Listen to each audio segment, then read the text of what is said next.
السلام علیکم بچوں، آج ہم باب دوم ایمانیات اور عبادات کے سبق دنیا آخرت کی کھیتی ہے کی پڑھائی کر رہے ہیں۔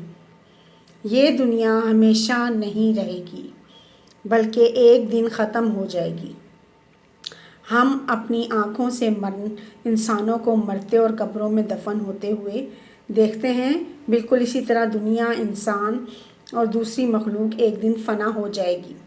حضرت اسرافیل علیہ السلام اللہ تعالیٰ کے حکم سے سور پھونکیں گے، جس سے یہ دنیا اور تمام مخلوق ختم ہو جائے گی۔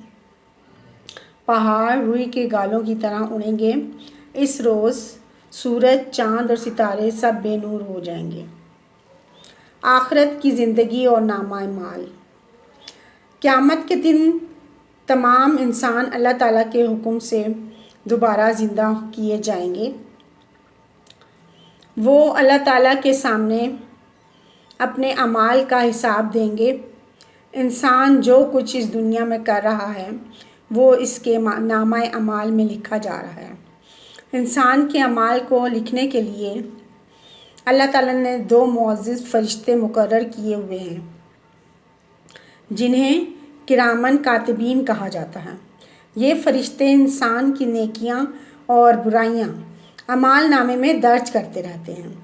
قیامت کے دن جب انسان اللہ تعالیٰ کے سامنے پیش ہوں گے تو ان کے ہاتھوں میں اپنے اعمال نامے بھی ہوں گے۔ انسان کے اعمال کا وزن کیا جائے گا۔ ترازو کے ایک پلڑے میں نیکیاں اور دوسرے پلڑے میں برائیاں رکھی جائیں گی۔ جس انسان کی نیکیوں کا وزن زیادہ ہوگا وہ کامیاب ہو جائے گا اور اسے جنت میں داخل کیا جائے گا، جہاں نعمتیں ہی نعمتیں ہیں۔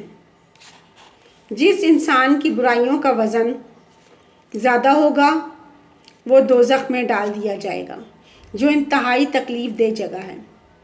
دنیا کی زندگی اور آخرت کی تیاری۔ اللہ تعالیٰ نے دنیا کی زندگی آخرت کی زندگی کی تیاری کے لیے بنائی ہے۔ دنیا کی زندگی عارضی ہے اور آخرت کی زندگی ہمیشہ کے لیے ہے۔ آخرت کی کامیابی کا انحصار دنیا میں کیے گئے اعمال پر ہے۔ نبی اکرم صلی اللہ علیہ وآلہ وسلم کا فرمان ہے، الدنیا مزرعۃ الآخرۃ، دنیا آخرت کی کھیتی ہے۔ بچوں، دنیا کی مثال ایک کھیتی جیسی ہے۔ کھیتی میں کسان جو بیج بوتا ہے وہی فصل کاٹتا ہے۔ اگر کسان کھیتی پر محنت کرے گا، وقت پر ہل چلائے گا، بیج بوئے گا، پانی دے گا اور فصل کی حفاظت کرے گا تو فصل کی شکل میں اسے اپنی محنت کا پھل ملے گا۔ اگر کسان اپنی کھیتی کی دیکھ بھال میں سستی اور لاپرواہی برتے، نہ وقت پر ہل چلائے، نہ بیج بوئے، نہ وقت پر پانی دے، نہ حفاظت کرے تو اسے کھیتی سے کوئی فصل حاصل نہیں ہوگی۔ جس شخص نے دنیا میں نیک کام کیے وہ آخرت میں کامیاب ہوگا اور جس نے برے کام کیے اسے سزا ملے گی۔ گویا دنیا کی زندگی آخرت کی تیاری کے لیے ہے۔ ہمیں دنیا کی زندگی کی اہمیت سے آگاہ ہونا چاہیے۔ دنیا کی زندگی آخرت کی تیاری کے لیے اللہ تعالیٰ کی طرف سے ایک نعمت ہے۔